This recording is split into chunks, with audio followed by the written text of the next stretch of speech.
Our names are Mike and Heather. We're traveling the US in our van Appa on a mission to visit all 50 states. Subscribe and join us as we try to figure out this whole van life thing. As always, thanks for watching. Hello from Mississippi, our 43rd state. We're closing in and we can't really keep track of the numbers, but we're getting up there.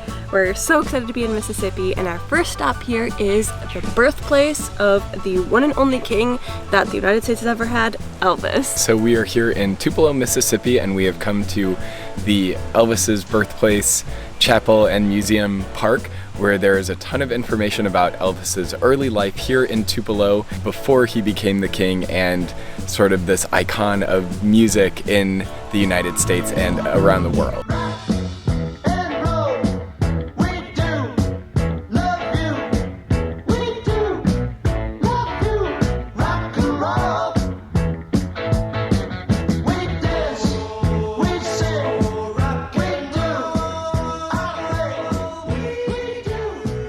From the Welcome Center, you can pick up a free walking guide and driving guide. So I think after this, we're gonna bop around Tupelo and go check out some more places. But in the meantime, we've just been walking around and really taking it all in. It's really nice and kind of peaceful and serene. It's free to come get the walking guide and just explore the grounds. There's a lot of things to see and do outside that you can just walk up to and do for free. So it's really nice. Heather and I aren't the most knowledgeable Elvis fans, but my grandparents are, and they would not forgive me if I didn't stop and at least take in some of the Elvis history here. Yeah, so it's been nice to learn a little bit more about Elvis and his time here in Tupelo before they moved to Nashville. And just in general, like I didn't know that Elvis was a twin. Yeah, a lot of really cool information, and still a couple more things to check out while we're here at the park. We are walking up to the big Elvis statue now, but one of the things that I found really kind of funny was not only do they have a replica of his old car and you can see his home and his church, they also have one of an outhouse. So you can see what type of bathroom Elvis also would have used here. Oh, that's really nice. So it's him as a child and then who he grows up to be.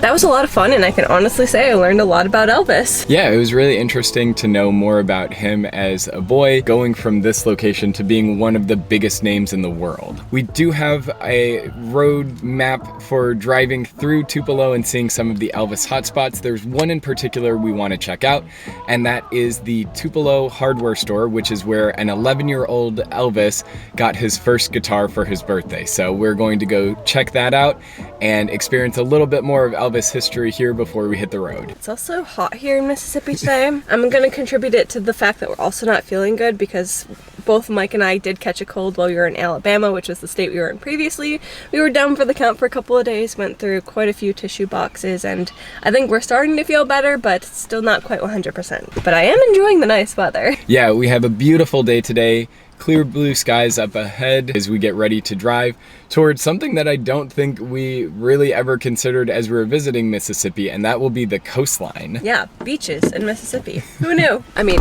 probably everybody who knew that it was bordering water, but... Not us. We didn't know that the state was bordering water, just the fact that, like, when you think of Mississippi, I think of the Mississippi River, and that's kind of it. And not so much beautiful beaches, which we're really excited to explore a little bit later on here. But for now, let's go see where Elvis bought his first guitar. And please ignore the Rudolph red nose that's going on here. This is it. This time I know it's a real thing. I can't explain what I'm feeling. I'm lost for words. I'm in a daze, stunned and amazed with your loving ways. This is For Elvis's 11th birthday, his mom Gladys took him to the Tupelo hardware store. He had wanted to buy a bike, but his mom wasn't sure about that because she thought he might hurt himself on it. When he was in the store, there was a .22 rifle that he saw that he wanted, but Gladys wasn't really about buying him a gun for his birthday at that time. So they compromised, and he ended up with a guitar, which he bought for $7.90, so just under $8, and changed the face of American music forever. As the saying goes, Elvis has left the building and we are headed south through Mississippi towards our next stop here.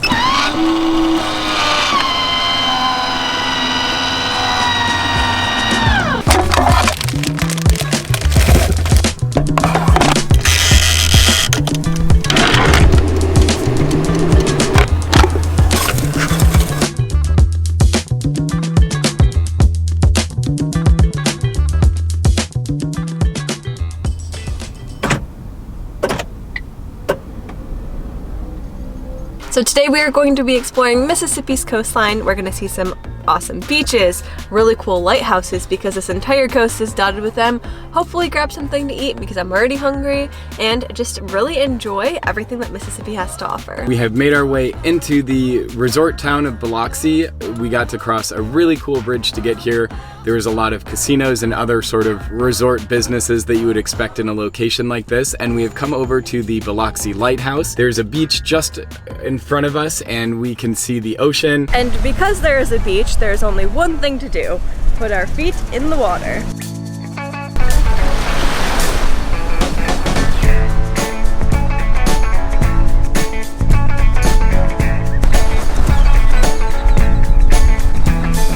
It kind of looks like the beach goes on forever. You look to the right and it just keeps on going. Because I've been feeling under the weather, I'm really hoping that some vitamin D will kick this cold and I'll start feeling 100% again soon. It's a really cool spot. The lighthouse was neat. There's some space history and connections to Biloxi and Apollo 13, which was really cool. There's a Biloxi native who was an astronaut that was a part of that mission. So it's a cool spot to come check out, but we are going to continue on and check out more of the Mississippi coastline. The birds are chirping and the sun gonna shine. And I tell you one thing's been on my mind. This world we live in, well, it's yours and mine.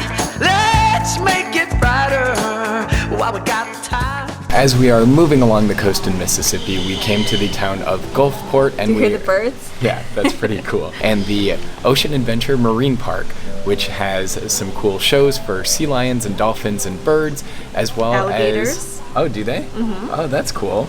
I didn't see that one on the list, so that'll be really fun to check out. There's also the Institute for Marine Mammal Studies that has some educational and informational stuff that you can check out as well. We just got here and are checking out, but we saw online that this was a fun thing to do in the area, so we thought, why not? Seeing animals is one of my all-time favorite activities whenever we're traveling, so I'm very excited for today to go see all that we can see because there's a pretty big map. So this complex is a lot bigger than I had originally thought and a lot of really cool animals, so let's get to it. We are people that make it happen.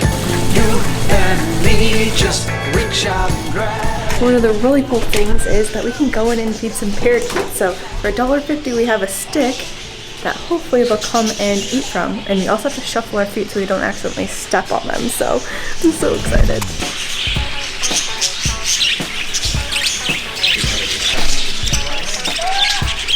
That's so cool. I see a difference. The day will come.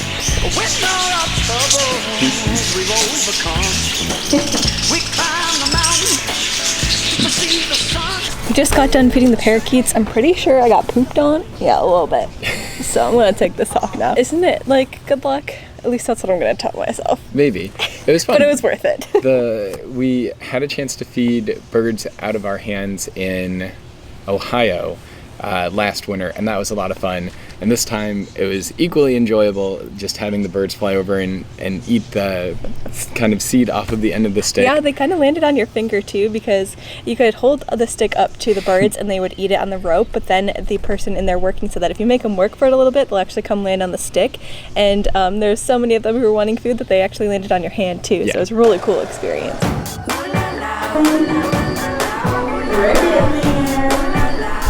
We just got done with our first show, which was the bird talk show. A lot of fun, and I didn't get pooped on, so that was a plus. And now we are on our way to what? Snakes and gators. R is in the tail.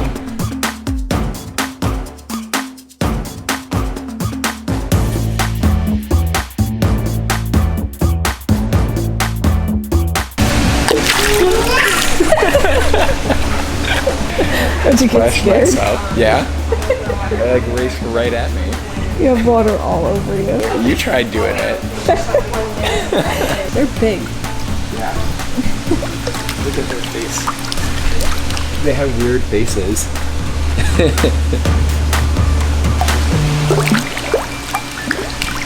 I touched it.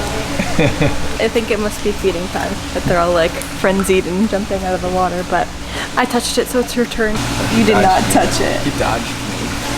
Oh, they're weird. Did you touch it? Yeah. It was like slick, real slick.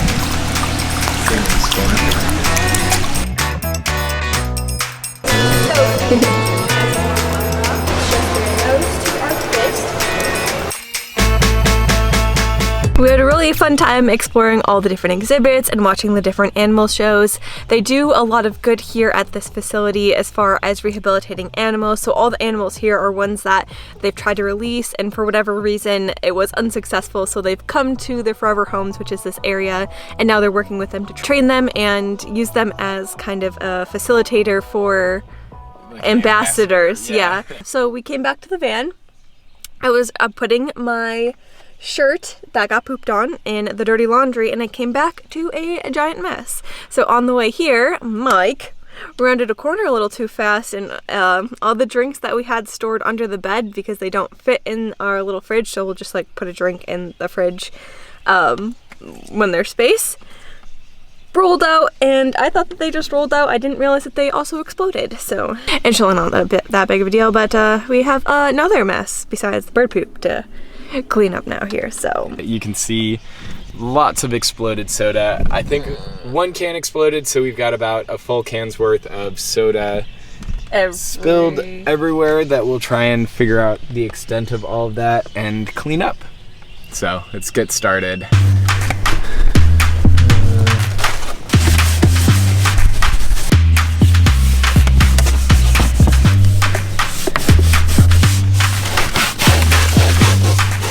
So we got pop all on our safe, and our bin full of miscellaneous stuff is a little bit bigger of a mess than originally thought, but no use crying over spilled Dr. Pepper, I guess.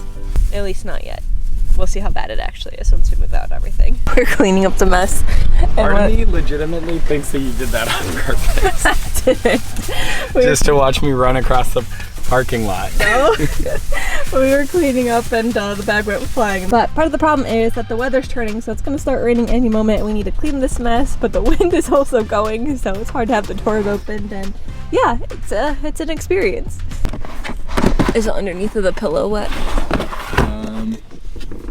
It doesn't feel like it. Okay, then it's fine. Alright, turns out we were definitely just being dramatic, but it did get everywhere, so it took a little bit. The weather has changed a little bit of our plans for this afternoon, but that's not a bad thing. Van life is all about going with the flow. So I think up next, we're just gonna try to find like a boondocking site. We have found a spot to sleep for the night. We are camping here at the Davis Bayou Campground. A little bit beyond our campground, there's a nice map that shows some of the trails, and there's a picture of an alligator, and it says that you may be able to see one if you're lucky along this Robert McGee Road, which is right where that little viewing platform is for pedestrians on the bridge area. We're hoping we'll see an alligator. After seeing a young one this morning, it'd be really cool to see a big one this evening. Just not too close. So we're scanning this area for an alligator. We're making our way back to the campground now. We didn't see any alligators, but that's totally fine. We saw some earlier today, and they were cute and tiny, which is how I prefer them. It's getting to be a little bit storm clouds.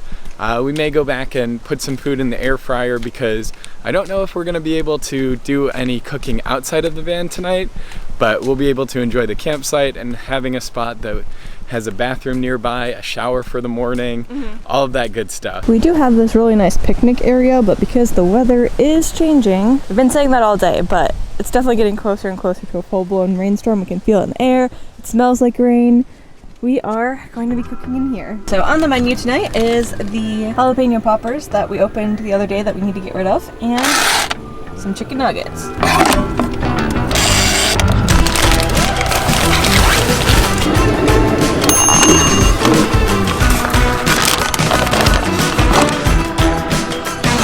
I want ones that won't burn my mouth.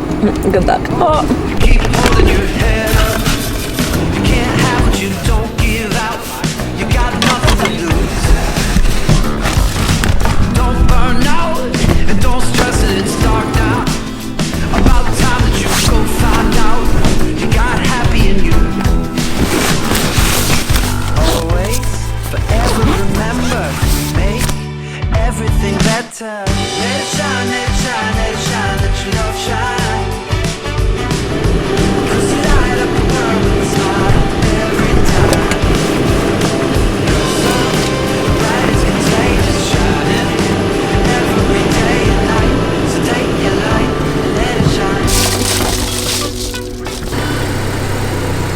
come to the visitor center this morning to, one, stamp our passport. I know it's kind of cheating because the thing to do here is to go to Ship Island. We'll have to come back. We still snagged the stamp. We did get some more information on the area for when we do come back to be better prepared and come in a season where we can actually explore the islands. Yeah, so we are walking on the little bit of trails that they have around the visitor center. They had a really nice boardwalk overlooking the bayou. There's a lot of neat sounds and wildlife here, so Still no alligators yet. no alligators, but we're enjoying the opportunity to look around a little bit. It's a very pleasant walk, and we're excited to be out exploring nature a little bit in a different sort of ecosystem than we've been in a long time. We have made it back to our van just in time.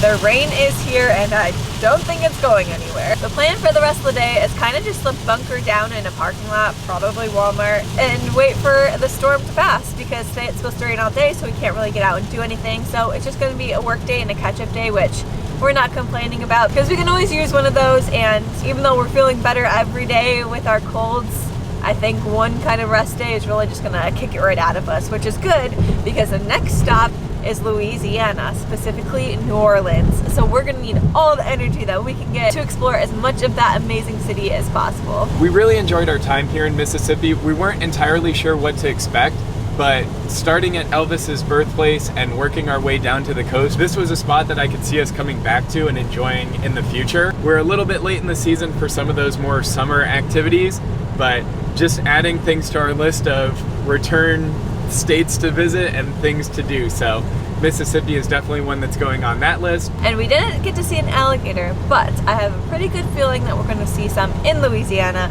because we're going on a swamp tour. We are going to continue following the Mississippi coast all the way to Louisiana, and this is where we're going to leave you. Thank you all for watching. We really do appreciate it and hope to catch you in New Orleans.